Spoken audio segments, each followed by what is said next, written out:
When one reads Megillat Echad this year, it becomes such current events, so relevant. It's just so sad that just a year ago we were sitting here and the world was so much different than this year. Within 1 year, the world changed so much for everybody around the world, for every Jew around the world. Things became very, very different. When you take a look at Megillat Echad, you start reading it, you think you're reading today's events. It starts off, Echa yashva badad ha'ir rabati am. Am Israel had a country that was successful. It was a startup nation. The economy was boosting, one of the best in the world. Excellent military. People were flourishing in every aspect. It was A'ir Rabati Am. It was Rabati Bagoim, Sarati Bamedinot, and all of the sudden, crush. Bachot Tivke Balayla, Dimata Lechya, En La Menachem. Nobody cares.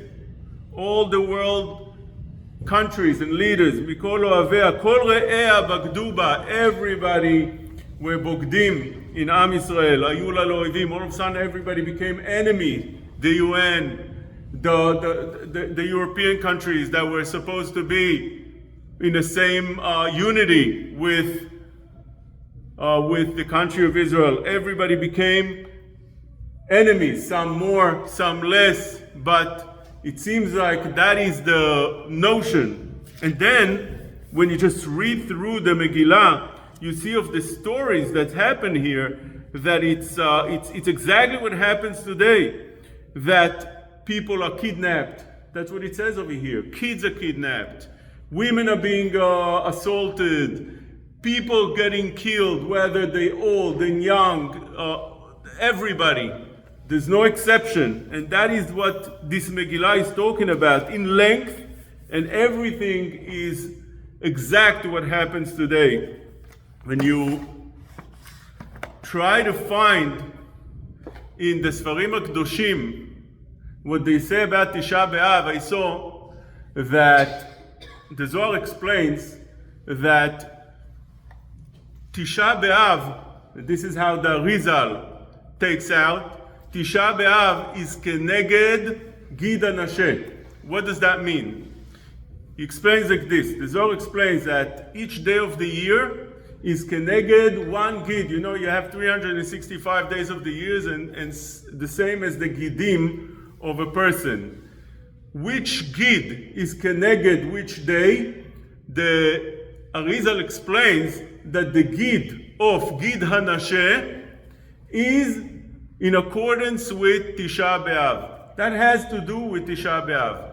Now, the Zohar explains that Gid HaNasheh represents the Yetzer Hara. What does that mean? If you take a look in the Torah Kedosha, in Parashat Ve'ishlach, when there was a fight between Saro Shel Esav, the angel of Esav, and Yaakov, it says over there, the whole story of what will happen throughout history, because Ramban says on those stories that Maaseh Avot Siman Lebanim, which means everything that happens in those parashiyot will happen to Am Yisrael in the future. And this story here seems to be a story that starts from the beginning of time until the end of time, because what it says here is Allah Shachar. Allah Shachar, obviously, to anybody that understands, it means that when Mashiach comes, that's considered the Shachar, because this world is keneged, is considered Laila. In many Sfarim, the Sfarim consider this world as night. And when is the Shachar? When is Allah Shachar? That's when Mashiach comes. So what happens here? Let's see the story that the Zohar tells us that this is a story of Tisha B'Av. It says here, Vayivater Yaakov levado, Yaakov Avinu, Am Yisrael are left all alone. Vayavek ish imo ad alot hashachar. The angel comes to fight with Am Yisrael. When would that be? Before alot hashachar. He fights with Am Yisrael before the Mashiach comes. And what happens in that fight? He's not able to win over Yaakov, because Yaakov is very strong. Now obviously we're not talking about a physical fight over here, we're talking about a spiritual fight. So that's what the Mefarshim explain.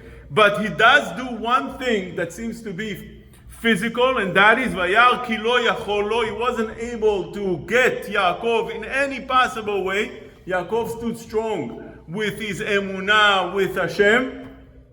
Vayaga bekaf yerecho vateka kaf yerech Yaakov ve'avko imo. He was able to touch the yerech, the thigh of Yaakov.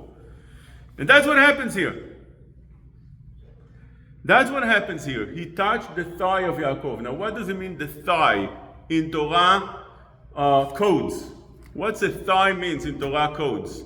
If you take a look at Avraham Avinu, and Avraham Avinu tells his servant, he says, Simna yadecha tachat yerechi. Rashi tells us that what yerechi means, the Brit Milah. That's what it means. Yotzei yerech Yaakov. What's Yotzei yerech? Yotzei yerech, those that come out, the offspring of the thigh. There's no offspring to the thigh. It means the Brit Milah. It means the reproductive. Which means there's a fight here that has to do with something that has to do with the Brit Milah, with the Yerech. If you take a look at the fight throughout history, against Am Yisrael, it was a fight with Emunah, that was the Greeks. It was fight against trying to kill the Jews. That happened in many different events, whether it's the Babylonians or the Romans. But what is the fight that's before Alot HaShachar? That's what we're talking over here. Before Mashiach comes, before the day shines, before the sun, HaKadosh Baruch Hu shines to the world and reveals himself. What will be the fight? The fight that it says over here is a fight about Yerech. He's coming to hurt Yerech Yaakov. If you take a look at the fight today, that is the fight about identity. The world right now is in the midst of World War III. We think that World War III would be identical to number 1 and 2, which was war with arms, with tanks, with airplanes. But that is not the case. When Rav Yechezkel Levinston gave a derasha, he said about what the Chafetz Chaim told him. He said that this was after World War I. He told the people, the Chafetz Chaim, that World War I would look like a kid's game compared to World War II.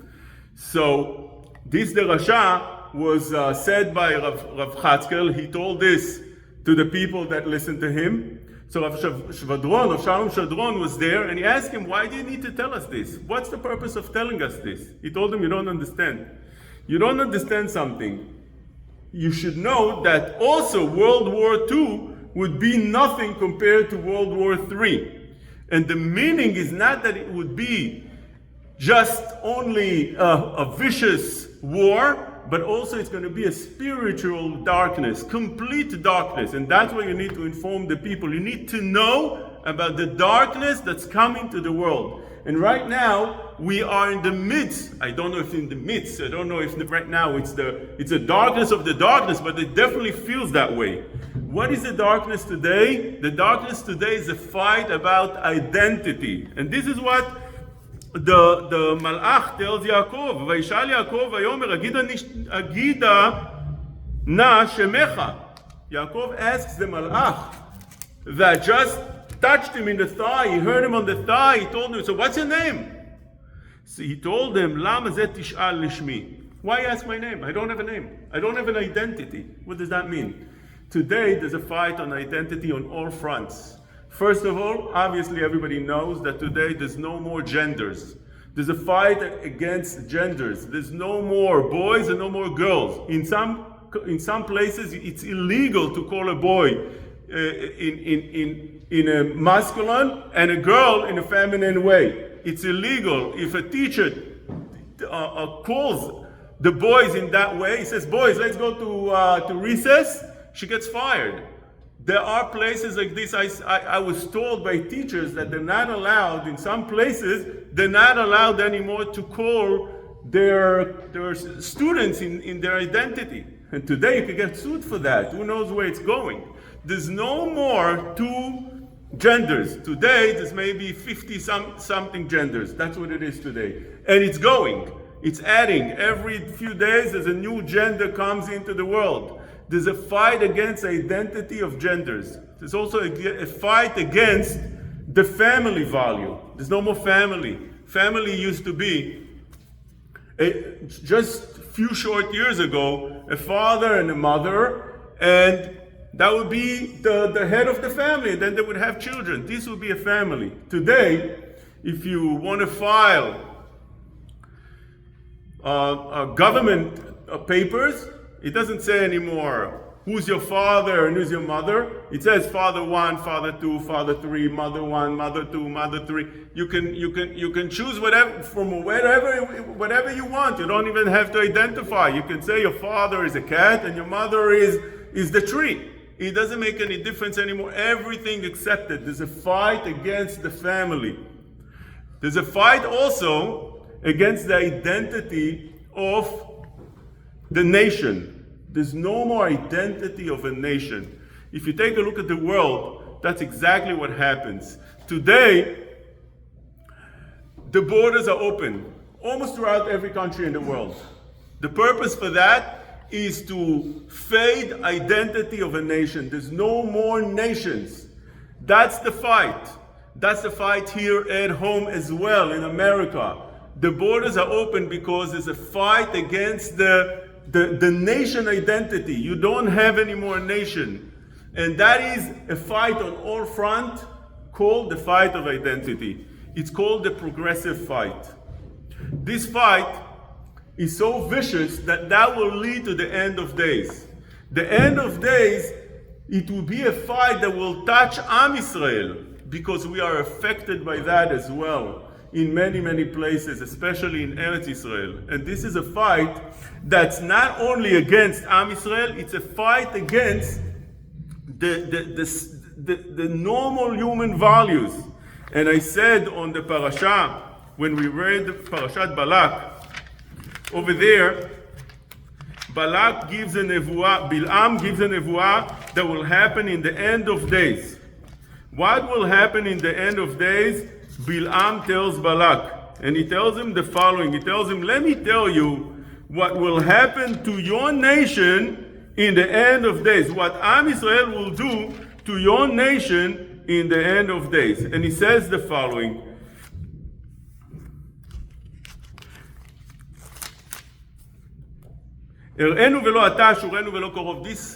This prophecy is not now, it's far away from now. When is it? This prophecy is about the end of days. That's what Am Yisrael will do to your nation in the end of days. Who's your nation? Who Bil'am is prophesying about? Rashi tells us over here, your nation is Moab. This is what Am Yisrael will do to Moab in the end of days. And then he starts prophesying about few other nations as well. He's talking about Edom, and he says that Am Yisrael will Avaya Edom Yeresha, Avaya Yeresha Seir Oivav Yisrael Oseh Chayil. Am Yisrael will wipe up Edom. We know who's Edom. We know, as I explained, I saw in Rabbeinu Bechaya also, that there's a prophecy over here as well about the Kini. Who's the Kini? Rabbeinu Bechaya says that's the Ishmaelim. Rabbeinu Bechaya.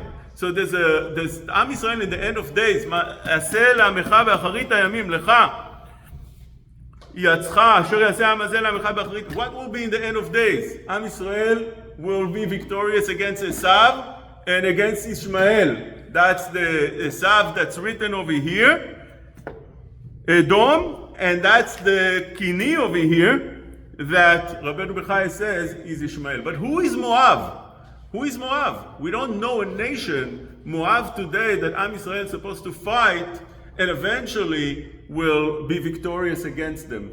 So I saw in the parasha beforehand, Parashat Chukat, where the end of the parasha it speaks about the war against Moab, כי ארנון, גבול מואב, בין מואב ובין האמורי. Over there, where it's talking about Moab, Yonatan ben Uziel says, who's Moab? Those that hate the values of the Torah. Those that fight the values of HaKadosh Baruch Hu. This is what Yonatan ben Uziel says over there. And you should take a look, because it's an eye-opener. Which means, in the end of days, the main war would be Am Israel against those that hate the value of the normal Torah, simple Torah values of identity, normal human identity, normal human values. There's a man, there's a woman, there's a father, there's a mother, there's children. You bring them up to be normal, to be kind to others, to grow and be productive. When we're talking about productive, we need to realize there's something very interesting. Every force that I'm speaking about is exactly the opposite from being productive. It's about being destructive. If you think about this very strange phenomenon, how did the progressive movement join force together with Hamas, which the Hamas would kill them in a minute if they had the chance? They would hang them and throw them from every roof. How did they join forces together? It's not only them, it's many others as well that join together, those queers, all kind of movements in the world that they don't attach to each other, they don't glue to each other, they don't see eye to eye. Where did the combination become that what's the common denominator that puts them together in a front against Am Israel and against humanity, against America as well? And the answer is that there's one force that's a common denominator between all these evil people. And that is the force of destruction. They're all about destruction. The progressives about destruction of the normal moral values that were throughout history, and those terrorists as well about destroying everything.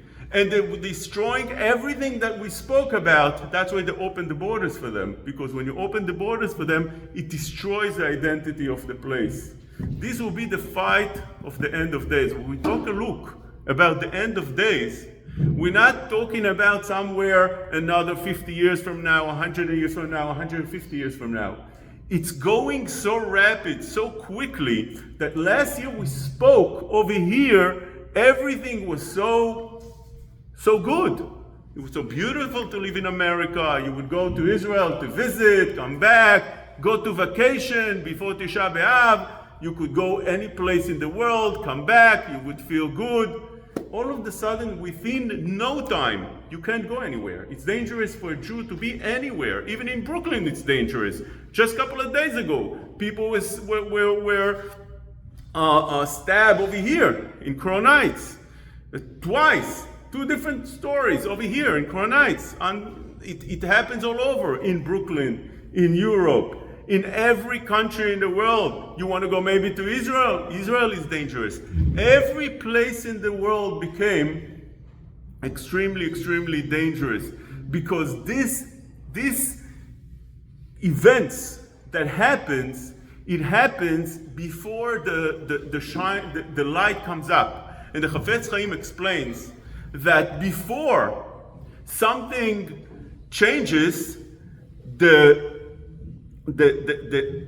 powers of whatever is in the current events then become extremely strong. For instance, he says, when you see before the day shines, the night is extremely, extremely strong. You see the darkness of the night much stronger.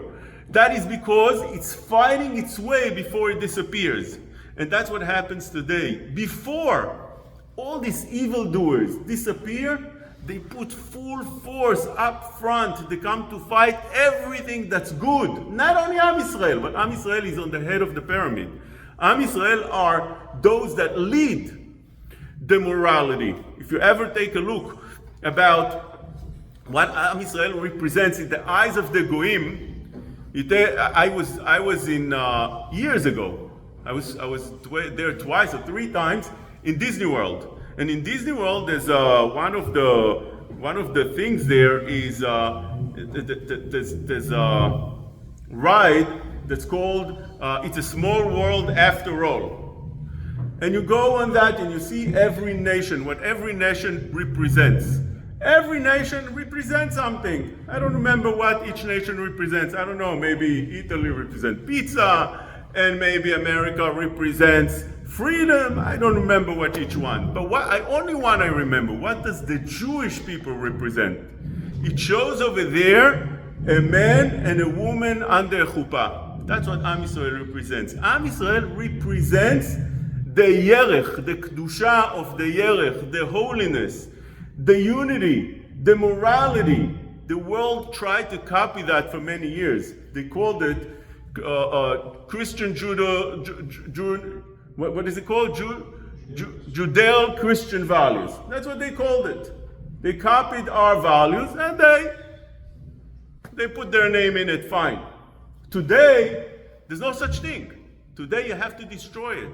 Today, if you take a look how they start the Olympics, you just want to throw up. That's where the world is leading. In the Eurovision, I don't see these things, but I saw what the whole world is screaming about. It becomes disgusting. Everything is becoming disgusting to the point that you can't tolerate it. That is the fight against Am Yisrael, and that is really the fight against HaKadosh Baruch Hu. Because when the Torah tells us over here that there's a war against when HaKadosh Baruch Hu says to Am Yisrael, go and fight Midian, he says, Nekom nikmat Yisrael met Midyanim. And Moshe Rabbeinu, when he talks to the people, he tells them, Nekom nikmat Hashem. Rashi says 1 minute. Rashi asks, 1 minute, is nikmat Hashem or nikmat Israel? And Rashi says it's the same thing. The nekama of Am Yisrael is the nekama of Hashem. Why is that? Because we represent the values that HaKadosh Baruch Hu told us. When people fight us, they don't fight us because of us. They don't have anything against us. We don't look any different than others. We don't dress so much different than others. But we have values that are very different than others. Those are the values of HaKadosh Baruch Hu. And they fight HaKadosh Baruch Hu. And this is the fight of the end of days. And this is a very, very important topic to understand in this Tisha B'Av. Because in this Tisha B'Av, we are tying everything that happened in the very, very bad events that come now to play again, exactly the same way. But we need to hold strong in that, in this end of days, because right now it's the final stage that whoever can pass that without being confused with everything that we are fed, eventually makes it to the Mashiach.